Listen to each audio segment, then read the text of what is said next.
Why would an enlightened man spend his time helping you? He wouldn't. He wouldn't help me either, for that matter. This is all part of a myth that the enlightened man comes back into the society and helps all sentient beings. Isn't that the myth of the Buddha, who sat under a tree and got enlightened? For 12 years, he sat under this tree, got enlightened, and then came back into society to help others? Why would he do that? One of the enlightened people, Gurdjieff, of the Fourth Way system, used to say the same thing. I mean, why would a person who's enlightened help you? What's the point of this?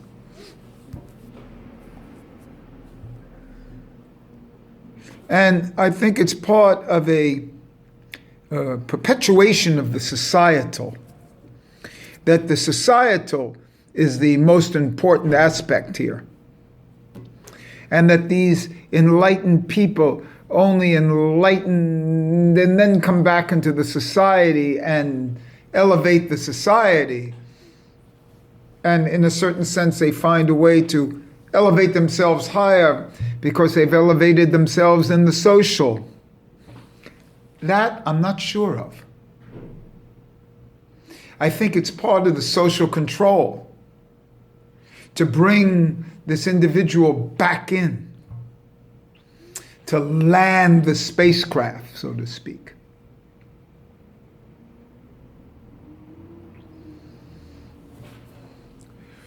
The problem with being a Nazir today is that you can't end your Nazaruth's period.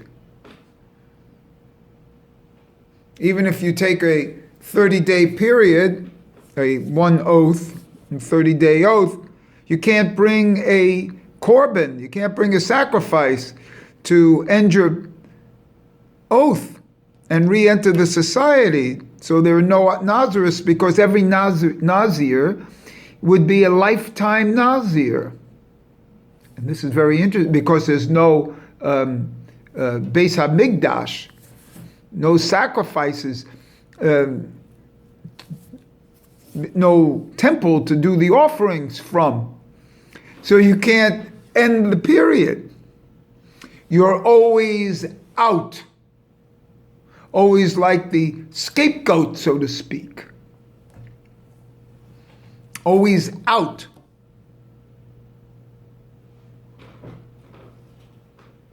Can't return to the society. They say that there's a great parallel between the Nazir and the Kohen Gadol, who's doing the services on Yom HaKippurim.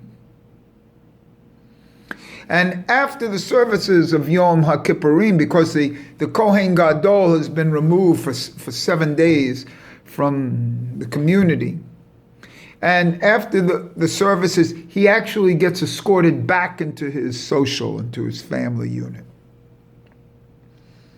And this is this myth of attaining like oneness with God in the Kodesh Kodeshim, and then returning back into the societal.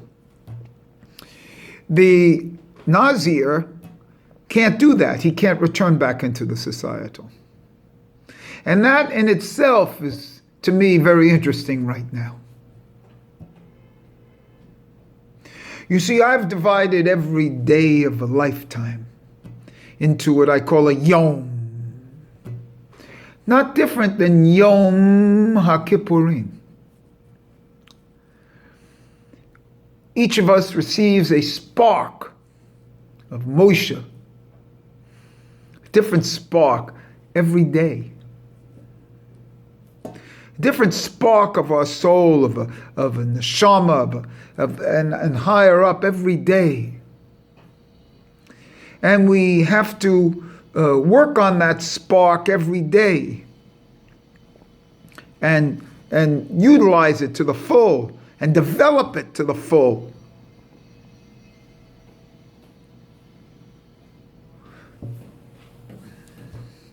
And then at night, we go to sleep and it's 1/60th of death, the spark leaves us. And then we process and get another spark. And that stays for one day. A yom, an evening, vaya erev, vaya boker, yom echad. And then it repeats, and we get another spark. And we have to work. Osek, Torah, mitzvot, on that spark.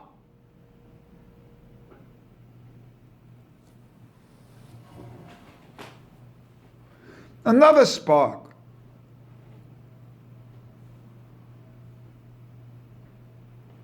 And each has to be completely elevated. And quite frankly, I don't see the time for return. Because as I elevate, I'm elevating that spark.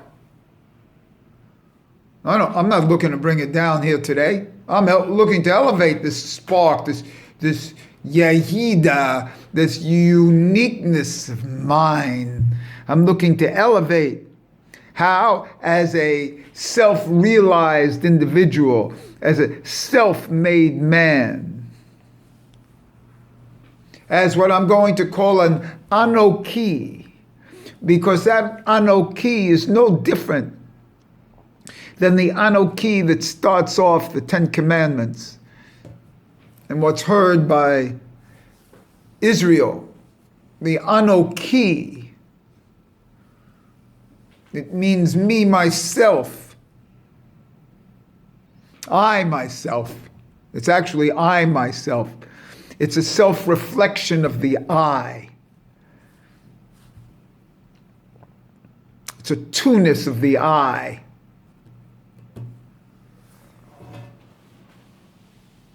Which in one word is together. It's not down yet. It's together as a oneness.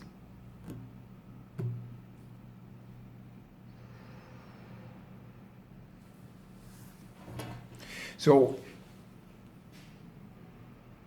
the process of being a self-determined, self-initiated, whatever,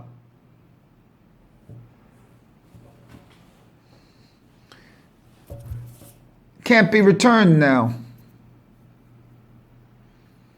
Every Nazareth period is for life, or until the third temple comes.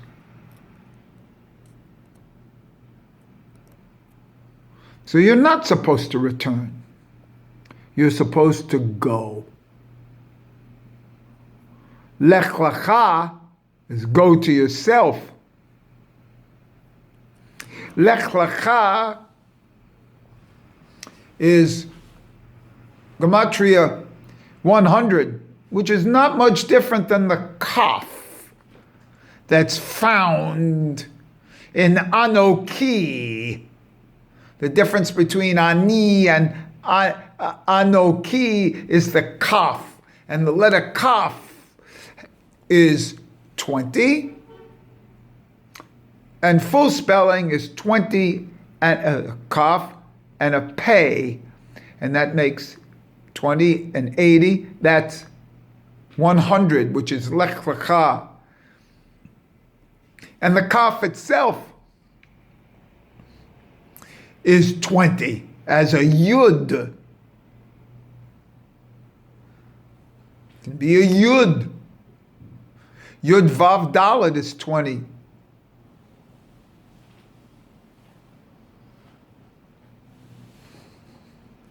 And so there's no time to return to assist sentient beings. This is part of what I'm going to call the synagogue myth. Have you noticed how many synagogues there are? How many congregations there are? Each one of them,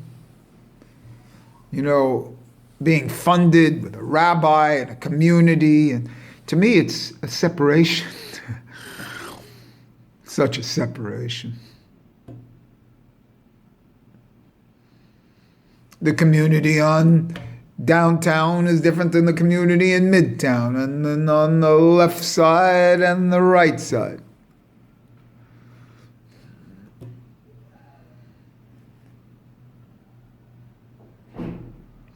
There's something that's missing, which is structured into Judaism itself, because otherwise Mashiach would be here. And the Torah of Mashiach is supposed to be completely different than the Torah of the first 500 years, the first misunderstandings of the Torah. It's something else.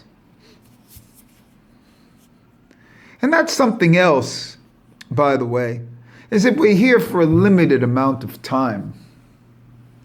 Don't worry about the community. Don't worry about the future. Worry about developing the seed that was given you last night and Erev, and working on it in the Boker. Worry about that. Don't worry about today. Don't worry about the future. Plan for 50 years.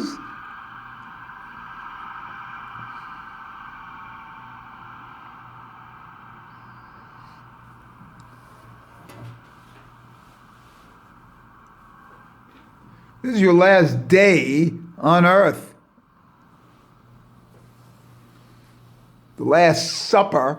You ever see in prisons, they give the guy he orders his last supper, what he wants?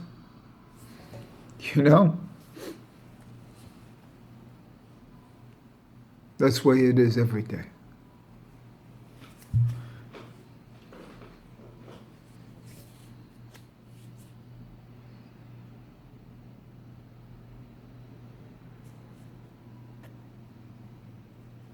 There's so little to say here because there's so much.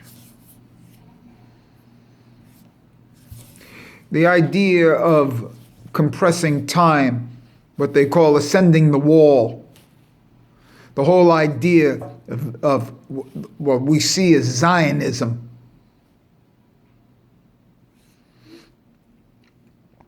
The return to Zion is supposed to come when the Mashiach comes.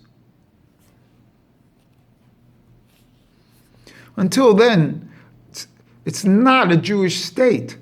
It's not a homeland for the Jews.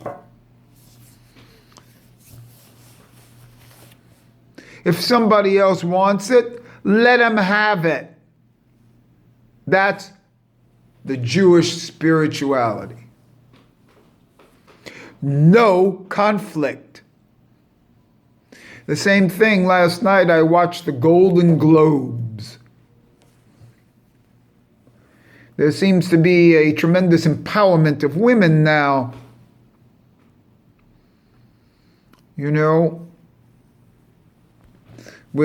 Against masculine dominance from their power position. As I've said before, let them have it. Let them work. Work is not the game. Let them have all the money. you have the time to work on yourself.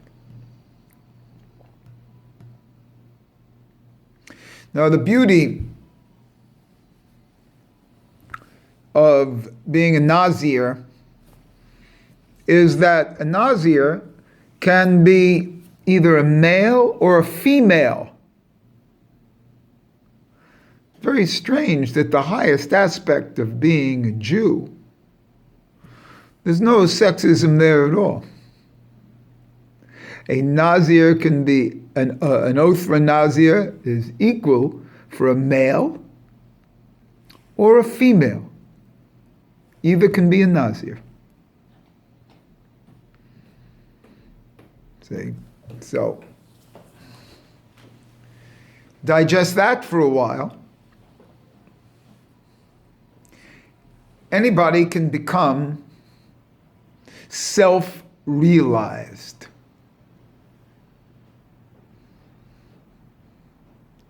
As soon as they realize that they shouldn't get the imprint from somebody else.